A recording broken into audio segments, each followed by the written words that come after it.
A gente começa hoje o programa de uma forma diferente, direto aqui para a nossa entrevista. Estamos recebendo hoje aqui no nosso estúdio o ministro das Comunicações, Fábio Faria. O ministro fez uma visita aqui à Jovem Pan, conheceu as instalações aqui da Panflix. Tudo bem, ministro? Obrigado pela visita, pela presença aqui. Um prazer recebê-lo. Prazer é meu, Vitor. Quero cumprimentar também o Zé Maria, o Augusto, o Fiuza, e cumprimentar e saudar aí todos os ouvintes da Jovem Pan. Nós que agradecemos pela visita, inclusive a primeira entrevista concedida pelo ministro desde que tomou posse. Obrigado pelo prestígio, obrigado pela conversa aqui.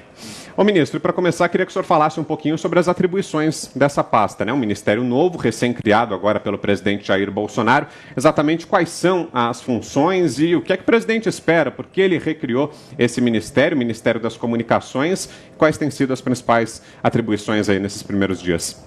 Então, Vitor, para o pessoal entender, o Ministério das Comunicações ele estava dentro da ciência e tecnologia, né, inovações, onde o astronauta Marcos Pontes, ele tocava o ministério, só que a parte de comunicações ela não era muito bem aproveitada no ministério porque tinha várias outras funções, né, importantes também e pertinentes à pasta. A Secretaria de Comunicação ficava na Secretaria do Governo, né, no Ministério, dentro do Palácio do Planalto. Você sabe que cuidar da política praticamente faz com que o ministro tenha que se desdobrar 24 horas. Então, assim, a comunicação ela precisa ter um pouco de paz, né, para você pensar e você comunicar. A EBC também estava em outro lugar, que não se comunicava ali com o Ministério. Então, assim, o presidente resolveu colocar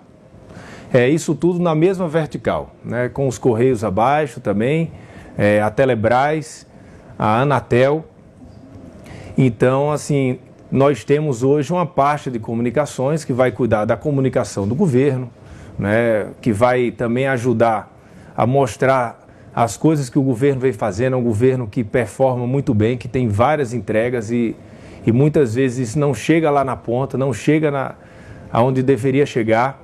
Então, assim, nós estamos aí com essa missão nova estou fazendo um roadshow, indo conversar bastante com a imprensa, porque eu tenho certeza que o eleitor do Bolsonaro, né, as pessoas que votaram no Bolsonaro, e também aqueles que não votaram, eles precisam saber o que é que o governo vem fazendo. Então, assim, o Ministério das Comunicações, ele vai interagir com as outras pastas, vai lá no ministro Tarcísio, na ministra Tereza, vai no ministro Paulo Guedes, e diariamente vendo o que é que cada ministério está entregando para também ajudar nessa comunicação e também junto com o Congresso, né? Porque nós precisamos aprovar vários projetos importantes, MPs, e muitos deles vêm das pastas ministeriais e precisa melhorar a comunicação para que ele chegue lá e que os deputados e senadores eles saibam mais ou menos o que representa aquele projeto e tenha mais facilidade de votar. Augusto Nunes, sua pergunta, Augusto. Ministro, em primeiro lugar, eu peço desculpas por não poder recebê-lo pessoalmente e conversar pessoalmente como havíamos combinado, mas não faltarão oportunidades. Tá certo. A primeira pergunta que eu faço é o seguinte: entre as prioridades do Ministério, qual é considerada a mais urgente? Seria melhorar a imagem do Brasil no exterior? Também, Augusto. É uma grande prioridade, porque nós temos hoje um Brasil, né, que tem apanhado muito no exterior, principalmente na Europa. Na Europa estão vendendo uma imagem do Brasil que não é real, né? Nós temos que conseguir comunicar melhor, principalmente em relação ao Amazonas. Nós temos, por exemplo, 87% de mata verde no Amazonas, né? Na região da Amazônia. E parece que quem mora fora do exterior, e muitos brasileiros também, parece que a Amazônia toda está desmatada, uma grande fogueira. Então, assim, nós precisamos mostrar esse gigante verde que nós temos, né? Que hoje tem muitos fundos internacionais que eles se preocupam com o meio ambiente. É importante essa comunicação. Então, um dos desafios da pasta é tentar entrar principalmente nesses países que têm uma reação maior ao Brasil, também nos Estados Unidos. Está vindo uma pessoa que vai tocar isso, o Gerald, que vai tocar a parte internacional da Secretaria de Comunicação Internacional do Ministério, e a gente vai conversar com algumas emissoras fora, também com a EBC, ver uma possibilidade, ou um canal de streaming, ou alguma coisa para entrar em alguns países com um programa mostrando o que o Brasil tem feito, né, em relação ao meio ambiente. E também mostrar internamente. Nós temos um desafio, como eu falei, mostrar o que é que o governo tem feito de bom, né? Sair um pouco dessa discussão ideológica, que é uma discussão importante, um combate importante, um embate importante, mas muitas vezes o presidente é prejudicado porque ele faz uma entrega. Por exemplo, na sexta-feira passada, o presidente levou água, o governo levou água para o Nordeste, né? Teve a transposição do Rio São Francisco, chegou água no Ceará, visitou a Transnordestina, que é uma obra altamente importante e relevante. São duas obras importantes. E ali a gente conseguiu mostrar para o Brasil. E os adversários do presidente, muitas vezes, eles gostam de uma intriga para que a pauta central deixe de ser a entrega, deixe de ser a obra que o presidente está levando, e o que domine a pauta seja uma pauta mais de uma discussão, que é a famosa crise das duas palavras, né? Nós tivemos, parece, no Brasil, 100 crises de duas palavras. Então, assim, o presidente, ele em nenhum momento está voltando atrás no que ele prometeu, muito pelo contrário, continua firme e forte e quer entregar aquilo que ele prometeu. Agora ele precisa entregar.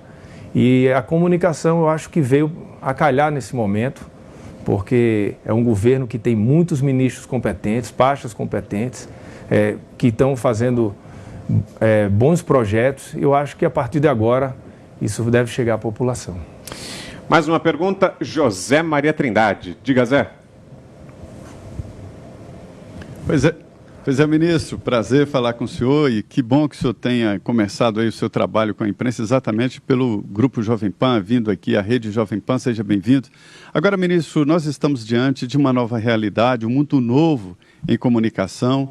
Veja bem que os maiores faturamentos em publicidade hoje no Brasil estão exatamente nessas empresas, né, nas mídias sociais, e não exatamente em rádio e televisão. O senhor conhece bem esse setor. O senhor pretende fazer alguma mudança em termos aí de autorização das concessões de rádio e TV, e também essa difícil e demorada transposição da AM para a FM? O senhor pretende acelerar isso? Como é que o senhor vê essa questão aí das concessões públicas, ministro? Então, Zé Maria, um prazer falar com você. Nós temos lá uma Secretaria de Radiodifusão, né, que eu estou escolhendo, já escolhi, só que eu não posso nomear ainda porque não saiu o decreto, exatamente para tocar isso. Tem muitas, acho que tem em torno de 350 rádios ainda que não migraram de sinal, né, para o FM, e nós precisamos também dar prioridade a todos. O Ministério, ele não vai focar, né, só em uma questão. Nós temos lá a Secretaria de Telecomunicações, que é altamente relevante, importante também, está seguindo todo o seu trabalho, junto com a Anatel, que é a agência reguladora, mas também a Radiodifusão, que fica no Ministério. Em relação às outorgas e concessões que você me perguntou, todas elas passam pelo Congresso, né? As concessões, as outorgas têm que ter aprovação no Congresso, e quem regula é a Anatel. O Ministério, ele recebe todos os pleitos, né, e tenta fazer com que os nossos secretários, a nossa equipe técnica, junto com o Conju, consiga dar mais celeridade. Tem muita reclamação que tem processos parados, tem mais de 5.000 processos parados que eles estavam na Casa Civil. Eu já pedi para retornarem para o Ministério para que a nossa equipe consiga analisar um por um. Guilherme Fiuza, mais uma pergunta, Fiuza. Ministro, o senhor chega ao governo com uma boa reputação de articulador, né, de conciliador, inclusive. E nós temos, voltando a essa questão puxada pelo Augusto, sobre a relação do Brasil com a comunidade internacional, especialmente em relação à imagem do país, nós temos uma oscilação, né, assim, da postura dos parceiros do Brasil. A China, por exemplo, que está um pouco aí na berlinda por conta da epidemia, ela tem tido no Brasil, aqui dentro, quer dizer, ela tem muitos investidores chineses, inclusive na área de comunicação, mas a diplomacia chinesa ela é bastante agressiva, né, em relação ao que acontece no país e até em relação a agentes públicos, né? E parece partir dali, da postura da China, da diplomacia chinesa, uma parte dessa censura, quase que uma censura, né? uma reprimenda, a maneira até como o país lida com a pandemia. Enfim, são várias linhas cruzadas em relação ao que se passa, né? O senhor acha viável atrair para a conversa também esses parceiros que estão mais refratários ao Brasil em termos políticos? Então, Fiuza, eu tive agora com o ministro Ernesto, né, essa semana agora, foi na quarta-feira. E conversamos bastante. O presidente tem uma estratégia de política internacional, né? Ele tem um alinhamento maior aos Estados Unidos, à Austrália, em alguns países, enfim. Mas ele também visitou a Arábia Saudita, ele foi também na Ásia, fez uma série de visitas, né? E eu acho que o presidente, ele, ao longo do tempo, ele está cada vez mais conhecendo melhor, né, essa relação, estreitando as relações, os laços que ele tem cada vez maior com os Estados Unidos, que eu acho que é um parceiro importante para o Brasil. A China, ela é o nosso, compra os nossos produtos, né, a nossa soja, 80% da soja brasileira é vendida para a Amazônia, né, exportação de carne, também tem essa parceria entre os dois governos, né, Brasil e China. Mas, assim, essa questão é uma questão que é de direito do presidente, né? O presidente foi eleito com 57 milhões de votos. E um respeito à democracia é você respeitar a decisão das urnas. E, então ele tinha bandeiras claras na eleição, né? Ele defendeu a agenda liberal conservadora, um alinhamento maior com os Estados Unidos, e tudo isso foi feito abertamente. O presidente nunca escondeu isso, né? E essa foi a agenda vencedora. Então eu falo muito isso. Falar em democracia é falar em respeitar as diferenças, né? Você respeitar quem pensa diferente de você e você respeitar o direito do voto. Então, eu acho que é um respeito aos 57 milhões de brasileiros que votaram no presidente, que ele implemente aquilo que ele prometeu na campanha. Óbvio que tem que passar no Congresso. Para passar no Congresso tem que ter maioria. Os deputados também foram eleitos democraticamente e lá tem o debate. Por isso que, às vezes, o eleitor do presidente ele não entende que o presidente precisa de apoio no Congresso. Porque o presidente ele não poderia, ele tinha que aprovar tudo que ele prometeu via decreto. Isso não é possível. Então o presidente precisa, óbvio, ter a maioria da população, a pressão popular é importante, que ele consiga, junto com todo o seu apoio que ele tem nas redes sociais, que fez ele o maior vencedor, né, o vencedor das eleições de 2018, mas ele também precisa de maioria para aprovar aquilo que ele prometeu. E o presidente está focado nisso. Ele quer colocar a pauta que realmente ele defendeu durante a campanha em votação. Eu acho que nós temos que ajudá-lo, né? A equipe ministerial, nós estamos alinhados, né? Alinhados com o presidente, com lealdade às pautas dele, e é isso que vamos fazer.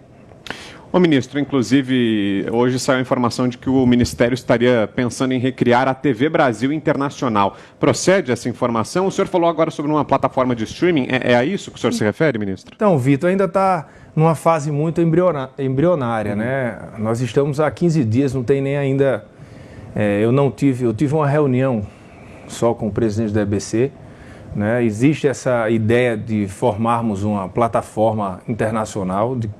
A EBC tem esses conteúdos, né? A TV Brasil. Né? Para brasileiros que vivem no exterior. Para brasileiros que vivem no exterior e também para os europeus, para os americanos, para todo mundo. A gente quer conversar com a juventude, né? Que estão lá fora, eles estão achando que o Brasil não está tratando bem o meio ambiente, enfim, infelizmente nós fornecemos muitas pautas negativas. Eu falo muito o seguinte: você chega na Amazonas, você pousa, você faz, o que é que você quer ver? Eu quero ver queimada. Aí o avião passa 1 hora levando você para ver queimada.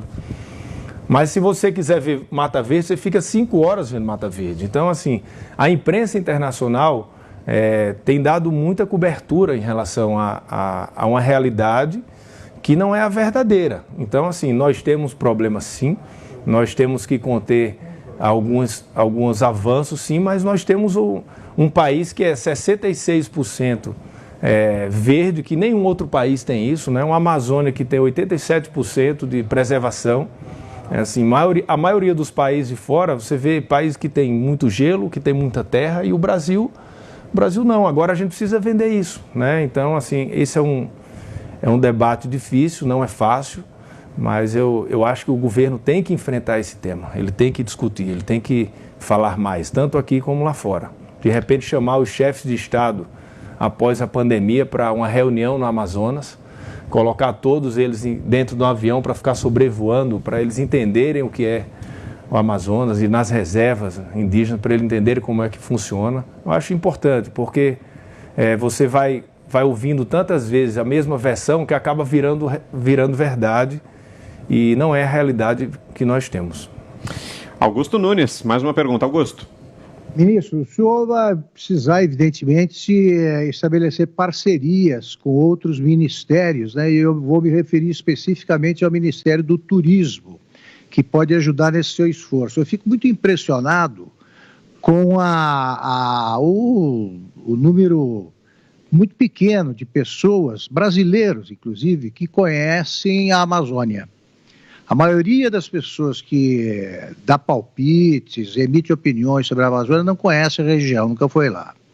Eu conheço razoavelmente, ninguém pode se achar um especialista em Amazônia, é muito grande, mas o que eu vi lá, por exemplo, do turismo, foi muito pouca gente, uma exploração pouco inteligente, né? Nenhum governo soube explorar o turismo, a indústria do turismo no Brasil, que vai também muito além da Amazônia. Mas ficando na Amazônia, existe algum plano para, em parceria com o Ministério do Turismo, atrair não só para a Amazônia turistas estrangeiros, como também o turismo doméstico, turistas domésticos, né?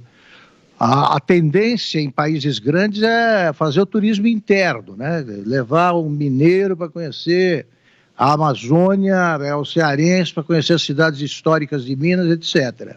Isso tudo ajuda o Ministério das Comunicações. Como é que o senhor pretende estabelecer esse tipo de parceria? Poxa, eu vou ter que me reunir, né, com o presidente para ver o comando dele em relação a isso, falar com o ministro do Turismo, ainda não tive com ele, juntamente com o ministro Salles, que é o ministro do Meio Ambiente. Eu acho que o Amazonas é um hub, né, para um turismo autossustentável, né? Você imagina ali se você conseguir transformar a região da Amazônia ali num turismo como vários lugares fora do Brasil, né? Nós sabemos que tem turismo religioso, que as pessoas vão, por exemplo, para Portugal, em Fátima, enfim, vários lugares. A Amazonas, se você conseguir transformar isso, trazer ali eco-resorts autossustentáveis, então eu acho que seria muito importante, mas é um projeto que foge da minha área, né? Eu espero que o ministro ele consiga efetivar isso junto com o presidente, mas tem que ser uma política presidencial, né? Tem que ser uma determinação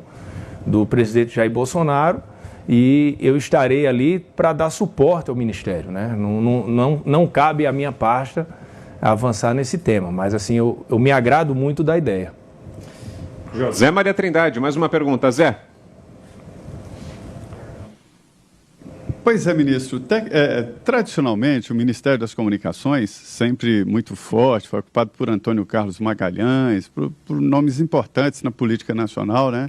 Ele cuidou muito da parte de tecnologia, né? Ficou muito importante depois da privatização do setor de telefonia, né? E agora com a internet, tem a missão de popularizar a internet no Brasil. A internet tem que chegar a todas as escolas públicas, 100% das escolas públicas e a todos os municípios e tal. E tem essa parte agora acrescida, a área de comunicação no sentido de falar pelo governo, imagem do governo.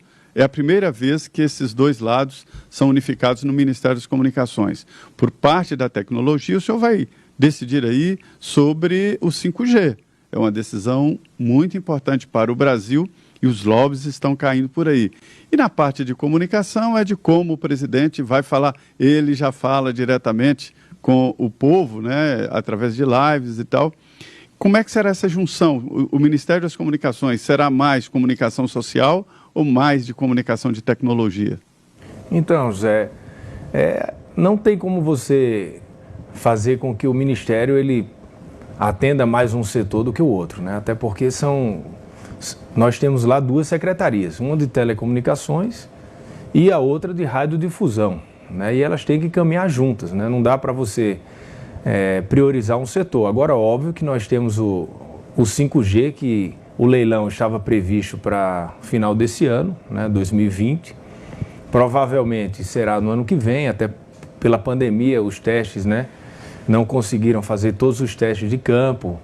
E então, assim, será uma área de bastante relevância, de discussões, né, para o ano que vem. E cabe a mim, né, como ministro dessa área, receber todas as demandas, né? Receber os players importantes que estão disputando isso, até para ver a questão da transparência, ver a questão de preço, de investimento, para levar para o presidente da República e levar de uma forma que ele possa, né, fazer a escolha, até porque isso é uma escolha do presidente. Todos os países respeitam isso, o presidente tem o direito, né, de escolher para que lado ele vai pender. Agora, óbvio, eu tenho que fazer a minha parte, né, como ministro, fazer o meu dever de casa, junto com a Anatel também e com os meus secretários, mas isso vai ficar para o ano que vem. Eu tenho certeza que esse ano não vai dar mais tempo para fazer esse leilão, vamos deixar para 2021. Estamos recebendo aqui o ministro das Comunicações, Fábio Faria, para você que chega agora. A primeira entrevista exclusiva aqui aos Pingos nos Is. Quem faz a pergunta agora é o Guilherme Fiuza. Diga aí, Fiuza.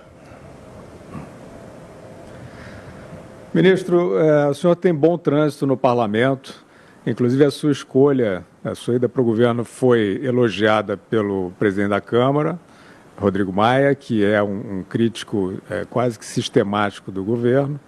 E é lá na Câmara que agora chega o projeto de lei das fake news, né? Que instaura aí uma série de formas de fiscalização do que circula nas redes sociais, enfim, um projeto bastante polêmico. Eu imagino que as suas conversas no parlamento, aí nos próximos tempos, vão girar também bastante em torno desse projeto. Como é que o senhor está vendo assim, um prognóstico de como a Câmara vai receber isso e qual a sua opinião pessoal sobre o projeto? Então, Fiuza, muito boa essa pergunta, até para esclarecer algumas matérias que falam que eu estou fazendo um papel de articulador com o Congresso. Assim, quem faz isso e faz muito bem, que é o secretário de governo, que é o ministro da Segov, é o ministro Ramos, é o general Ramos, que tem o papel de fazer articulação com o Congresso. Agora, todos os ministros têm relações pessoais, né? E muitas vezes a ministra Tereza, que foi parlamentar, que é parlamentar por muito tempo, né? Tem lá o ministro Onyx. Eu sou parlamentar por 14 anos, então eu tenho uma relação. E eu converso também, mas isso sem tirar o mérito do trabalho do general Ramos, né? Então é ele que vai fazer essa interlocução, ele que conversa com os líderes, ele que conversa com os partidos, é ele que leva esses parlamentares para conversar com o presidente Bolsonaro. E esse tema é um tema muito sensível, até porque o presidente ganhou a eleição com as redes sociais. E eu falei isso na minha posse. A rede social, ela não existe voz de comando. Não tem como você achar que existe uma única voz que vai...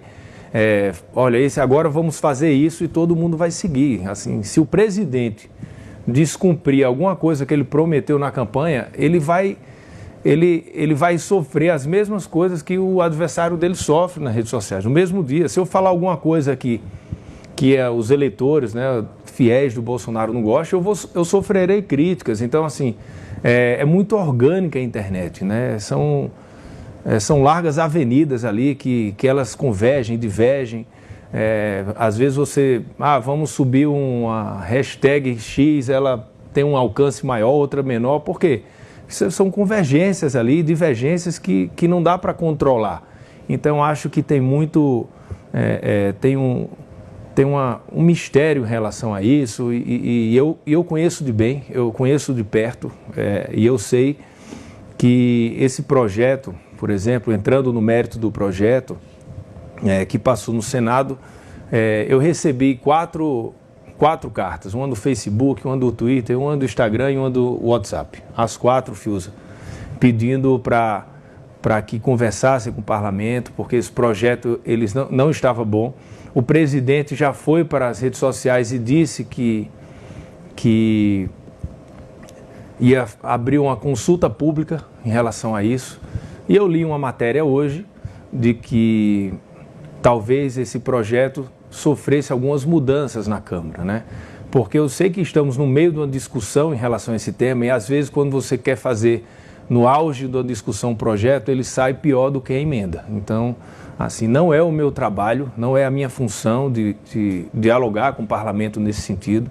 Voltando em relação às amizades, eu tenho sim amizade com o Rodrigo Maia, meu amigo, Davi Alcolumbre, eu fiquei ali 14 anos ali. Davi, eu jogava bola com ele, eu era da turma de futebol. Davi, ele está um pouco fora de forma, mas colocar a bola no pé, ele joga bem futebol, de verdade mesmo. Então, assim, a gente tem uma relação fora da Câmara, de bate-papo, de conversar. Mas é o que eu disse, tem hora que a gente converge. Você vê, o presidente Rodrigo Maia, ele converge 100% na pauta liberal, na pauta reformista, na pauta da Previdência. E às vezes diverge ali em outras pautas, né?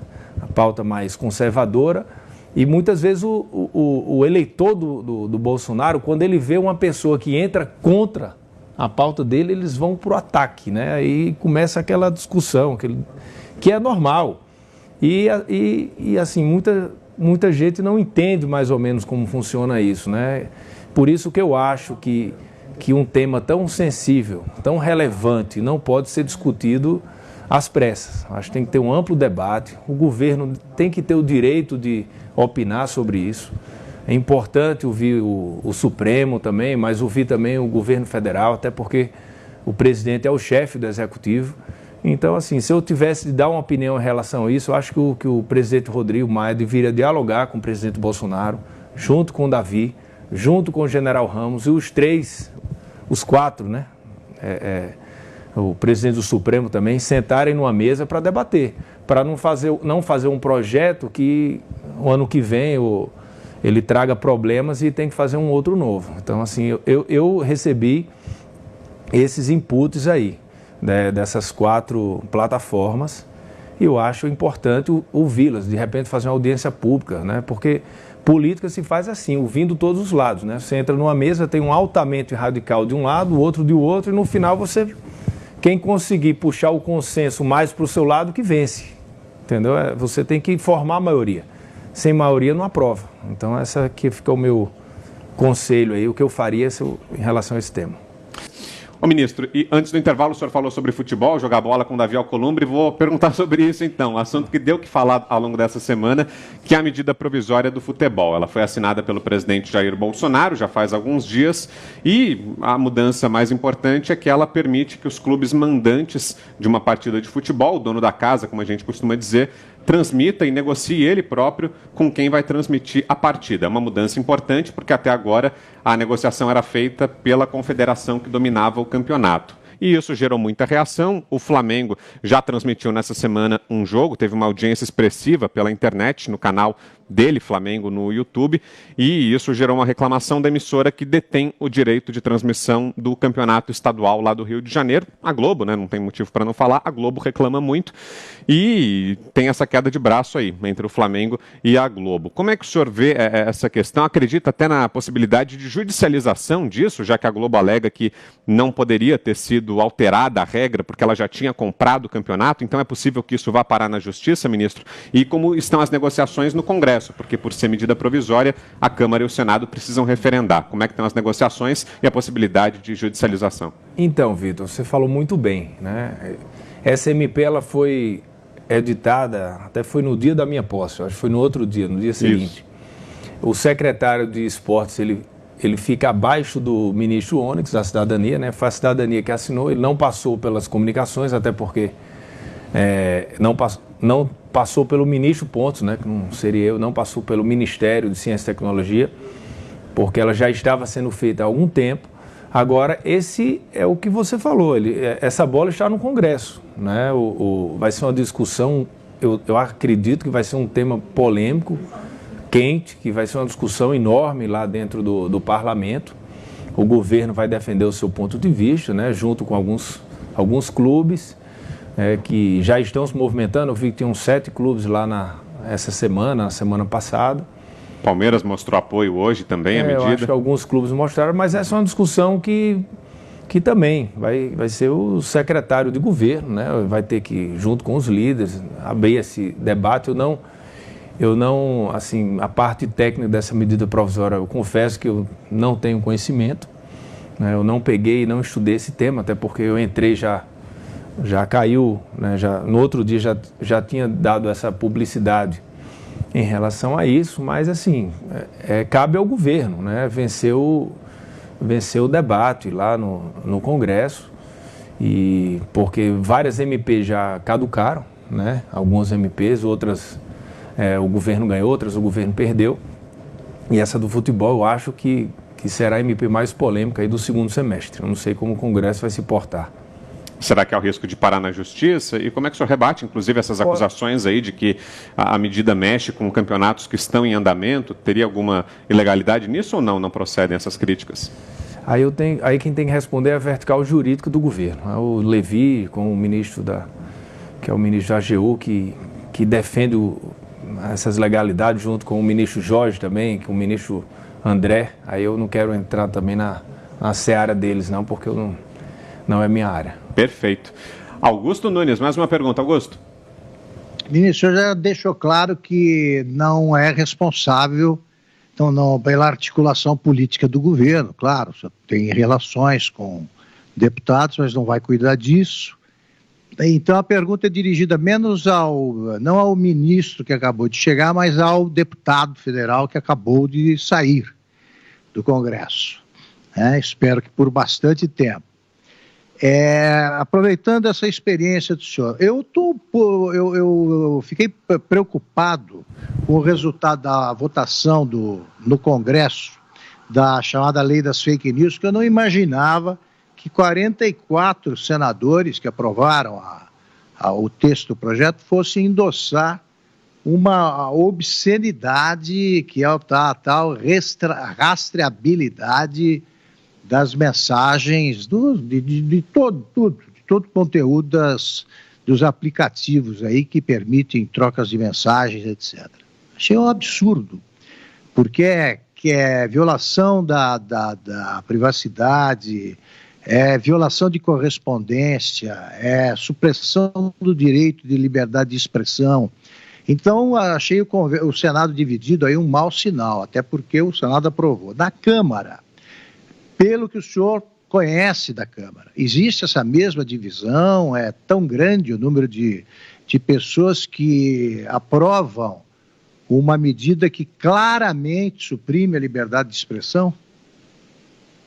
Augusto, sempre que tem um MP ou um projeto de lei muito polêmico e ele é votado na primeira casa, é a segunda casa que recebe a maior pressão, né? Então a pressão agora vai para a Câmara, porque no projeto foi colocado em pauta na terça-feira, foi votado na própria terça-feira, então foi um projeto que foi, apesar da complexidade, foi votado rapidamente, mas na Câmara ele já chega com todos esses reflexos, né, da votação do Senado. Então eu creio que os dois lados, né, tanto os que defendem como os que que são contra, irão para dentro do Congresso, né? Nós estamos numa sessão remota, então não tem o contato direto do corpo a corpo, né? As pessoas vão nos gabinetes, né? A pressão é muito maior quando o Congresso está trabalhando ativamente, não remotamente, mas todos têm redes sociais, né? Todos estão recebendo ali ligações, recebendo reclamações, e o Congresso, né? A Câmara dos Deputados, eu tenho certeza que terá um debate muito acalorado em relação a isso, bem maior. Eu acho que eles devem aprofundar nesse tema, até pela relevância do tema. Então, eu não acredito que seja uma votação como no Senado. Eu acho que essa votação na Câmara ela vai ter uma participação popular muito maior do que houve no Senado, até porque tem que pautar antes e as pessoas estão querendo saber do projeto, porque muita gente sabe da capa, mas não sabe o que está dentro, né? Então, assim, o que vai acontecer na Câmara é que as pessoas vão entender melhor o projeto, até a imprensa, até porque eu acho que liberdade de imprensa e liberdade de expressão, elas têm que andar juntas, né? De mãos dadas. Então, é importante que esse projeto ele tenha todo esse acompanhamento, né? A imprensa também participe, né? Ajuda a levar opinião, a formar opinião. Então, assim, eu espero que a Câmara consiga aí fazer um projeto justo e que ouçam todos os lados. José Maria Trindade, sua pergunta, Zé? Pois é, ministro, vou insistir aqui um pouco em tecnologia. O meu entendimento é de que a internet se transformou assim, em algo vital, muito importante. Apesar desta importância toda da internet na nossa vida, eu acredito que ela é hoje menos de 10% do que será no futuro. Para terem uma ideia de o tanto que eu aposto na internet, coordenando a internet das coisas, coordenando a vida de todo mundo. E agora, com essa pandemia, com afastamento social, a quarentena, nós fomos apresentados a um novo mundo, né? Trabalho de casa, aulas não presenciais, a possibilidade real de escolas públicas à distância, enfim, um novo mundo.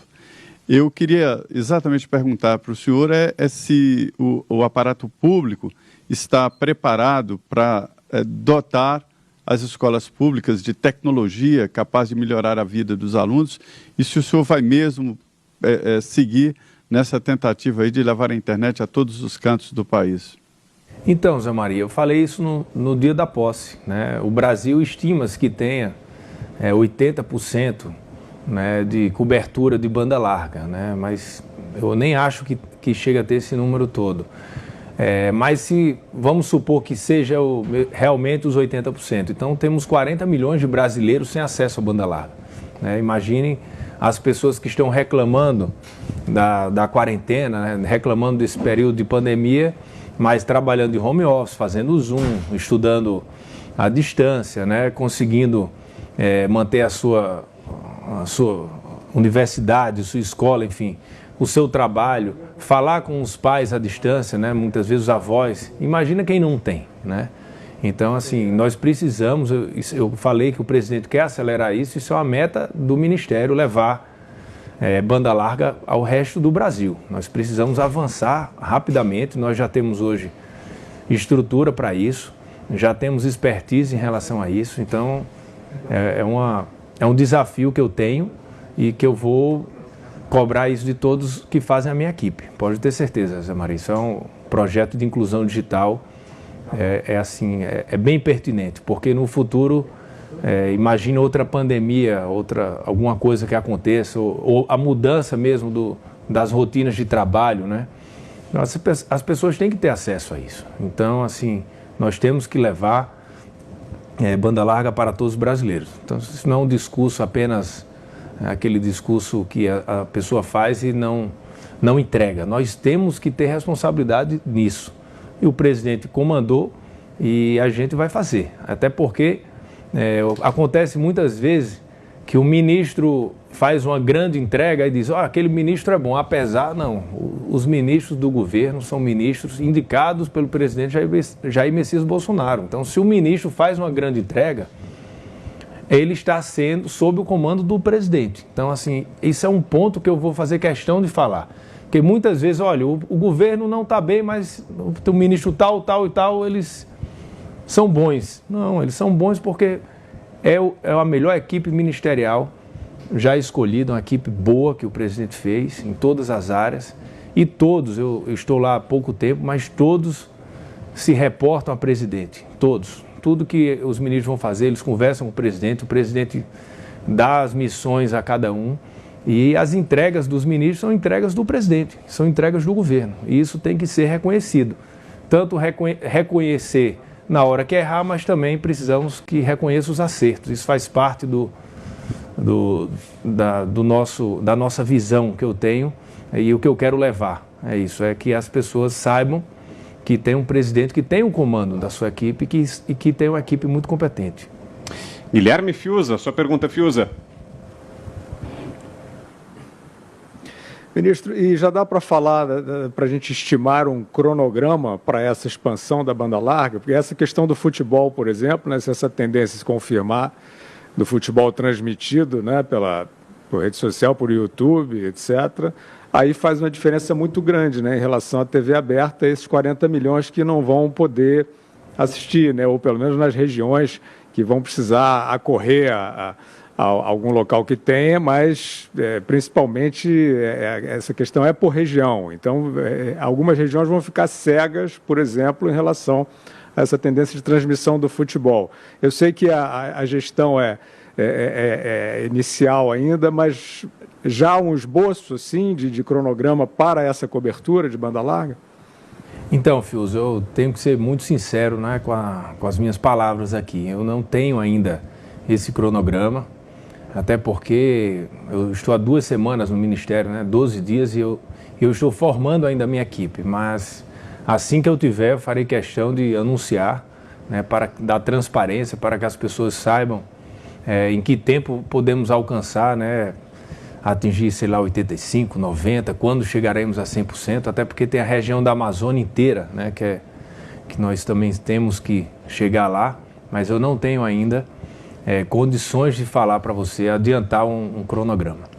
Ô ministro, nessa semana houve um episódio aí em que o presidente Jair Bolsonaro compartilhou nas redes sociais dele um vídeo produzido pela SECOM, que é a Secretaria de Comunicação, que pertence aí à estrutura do Ministério das Comunicações, em que o presidente respondia a perguntas de pessoas que seriam cidadãos comuns e mais tarde revelou-se que, na verdade, essas pessoas não tinham aqueles nomes que apareciam na campanha, na verdade eram pessoas que tiveram as fotos compradas de bancos de imagem, que na verdade tinham outra ocupação, foram imagens genéricas ali arrumadas pela Secretaria de Comunicação. A própria SECOM já esclareceu esse episódio, disse que o vídeo que foi compartilhado era uma peça ainda não pronta para divulgação, né? O presidente acabou divulgando antes que ela fosse finalizada, mas mesmo assim queria ouvi-lo sobre esse episódio e saber também se houve alguma punição a alguém envolvido ali na produção desse material e se o senhor considera um erro o uso de imagens de bancos de imagens como se fossem cidadãos comuns, ministro. Então, realmente foi isso que aconteceu, Brown. Assim, o presidente ele recebe muitos vídeos, né? Ele está sempre, ele acorda às 5 da manhã e começa a receber aquelas. Ele gosta de saber o que é que está acontecendo, né? Nas redes dele, ele fica falando com os ministros. Meu despertador agora é às 6 da manhã, já para começar a conversar com o presidente. Mas assim, ali chegou ao presidente da República logo no café da manhã, 6h30, 7 horas, aquele vídeo, que era uma peça ainda que ia ser mostrada a ele no almoço, né, para possível aprovação para que ela fosse feita. E naquele momento ele gostou tanto que resolveu subir. E depois que subiu, acabou que a campanha, não é a campanha, né, aquele material fosse retirado do ar. Até porque anunciou que foi retirado do ar, porque era uma peça inacabada. E, assim, não teve um erro de ninguém nesse processo. Assim, eu não gosto de culpar ninguém em relação a isso, mas a pessoa que mostrou ao presidente não sabia que era uma peça inacabada, chegou a ela, que não era para ter chegado. E também o presidente, quando viu, ele não sabia, até porque eram fatos pretéritos, né? Era sobre a transposição do Rio São Francisco e da Transnordestina, que já tinha passado. Então, se você olhar o material, era como se o presidente fizesse uma peça antes de ir para uma entrega no estado. Por exemplo, amanhã eu estarei aí no Ceará, levando água, vou visitar a Transnordestina, só que ele já tinha ido. Então, aquela peça era uma peça para o presidente entender como seria a próxima viagem dele, que ele antes ia se comunicar para mostrar que estava indo, o que ele ia fazer na região. Então, assim, ficou muito claro isso, né? Quem viu que eram fatos anteriores, mas enfim, só lamento. Mas não teve nenhum culpado. Mas se o senhor soubesse que havia esse problema do uso de banco de imagens, o senhor teria... Não, aí o senhor não teria liberado a divulgação. Se ele autorizasse, ia ser feita com pessoas reais, sempre, claro. Então, Perfeito. ali era só para ele entender o que era a ideia, mas antes da apresentação ele já recebeu, não foi culpa dele, óbvio que não. Assim, ele gostou e subiu. Mas... Perfeito. José Maria Trindade, sua pergunta, Zé. Pois ministro, nós estamos aí muito discutindo tecnologia. O seu ministério vai ser muito, muito importante nessa área de tecnologia, que é a porta aí para o futuro, né? Veja bem que nós já falamos aqui que envolve turismo, a comunicação externa do Brasil.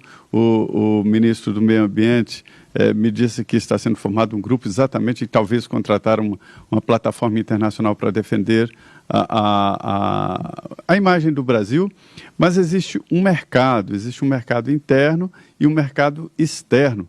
Nós estamos agora vivendo um limiar, onde a comunicação sai um pouco aí da TV aberta para a internet. Nós hoje temos um pé muito forte na internet como rádio e como a primeira TV web do Brasil. Eu queria saber exatamente, voltando a essa parte aí de concessão, o senhor não acha que está na hora de dar uma mudada aí na autorização da outorga, no preço cobrado, inclusive, pela concessão e pela outorga de rádio, de televisão? Como é que o senhor vê esse mercado aí de comunicação tradicional? Então, Zé, eu estou fazendo roadshow e eu vou a todo mundo, né? Eu fiz questão de falar isso, eu vou nos veículos de TV aberta, eu vou nas rádios, eu vou visitar os jornais, eu vou nos canais de internet, eu vou visitar todo mundo.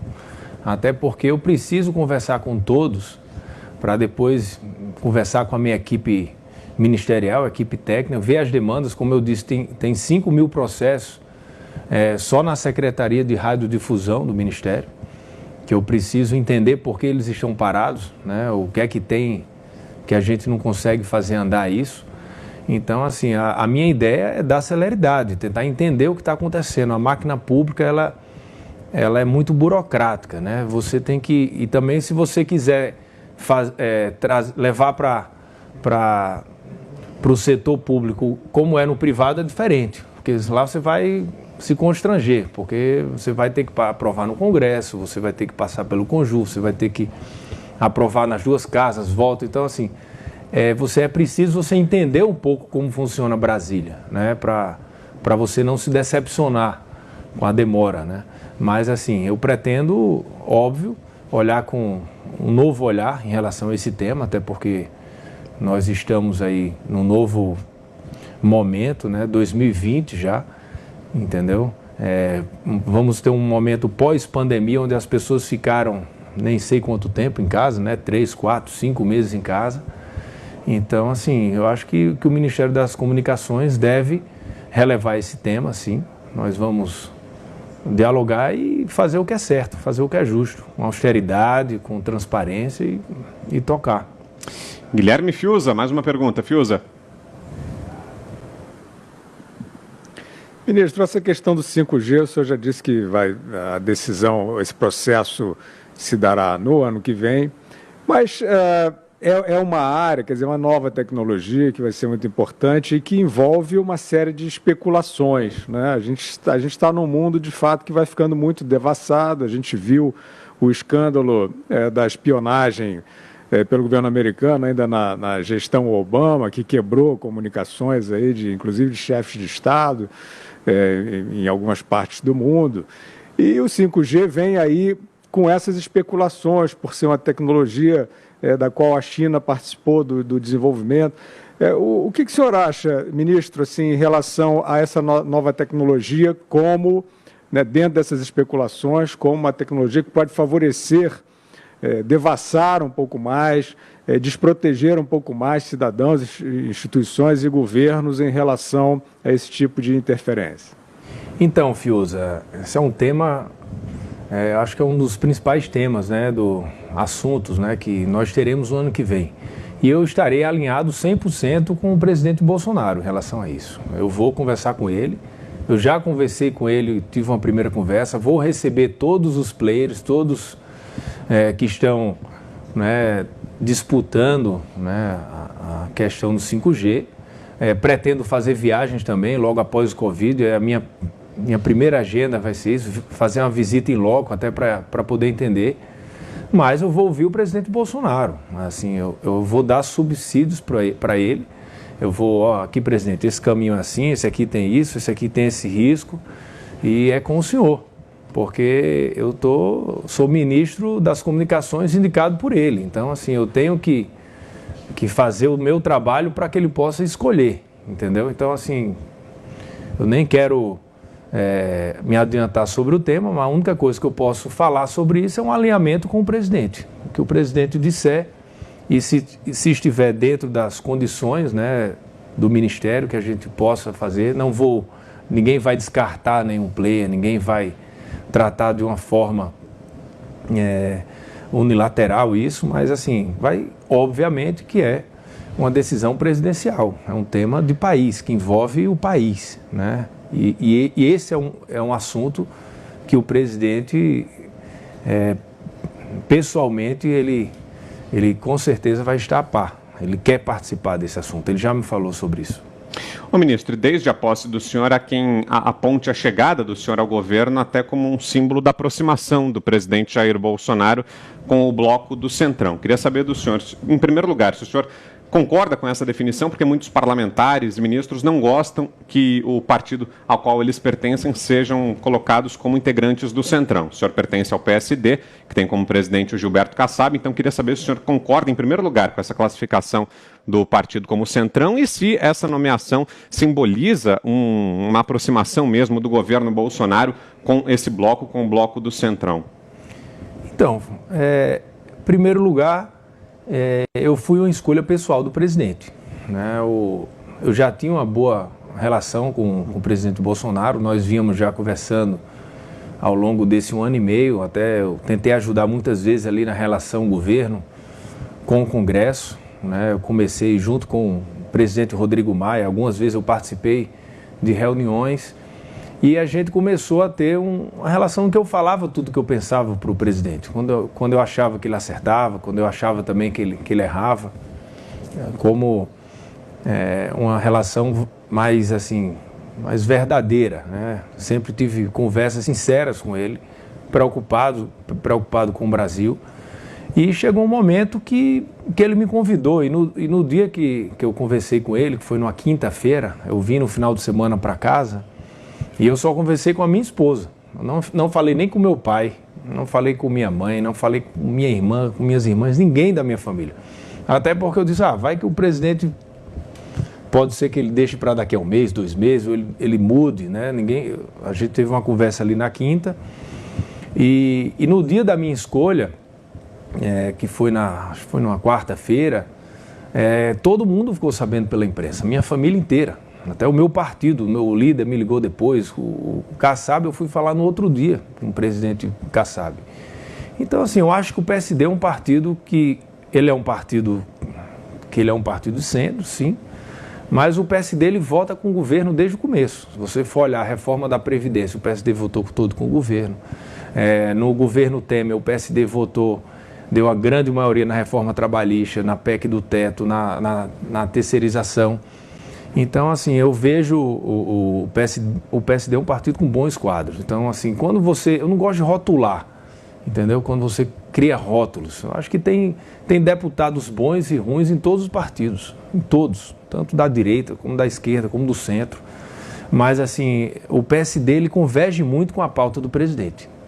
Independente de onde ele se posicione politicamente, ele se posiciona ao lado das pautas 80%, 90% das pautas que o Bolsonaro defende. Então, assim, eu vejo o PSD dessa forma. Muito bem, quero agradecer aqui pela visita ao ministro das Comunicações, Fábio Faria, esteve aqui no nosso estúdio, veio aqui à Jovem Pan hoje, concedendo essa entrevista exclusiva aqui aos Pingos nos Is. Obrigado, viu, ministro, pela visita, pela presença. Obrigado a todos aí, um abraço a Fiuza, Augusto, a Zé Maria, agradecer a toda a família Jovem Pan que me recebeu aqui nesse dia de hoje. E é um prazer falar com todos os ouvintes. Estou à disposição sempre que puder aqui, estarei conversando com vocês. Um abraço a todos. Valeu. Obrigado mais uma vez, ministro.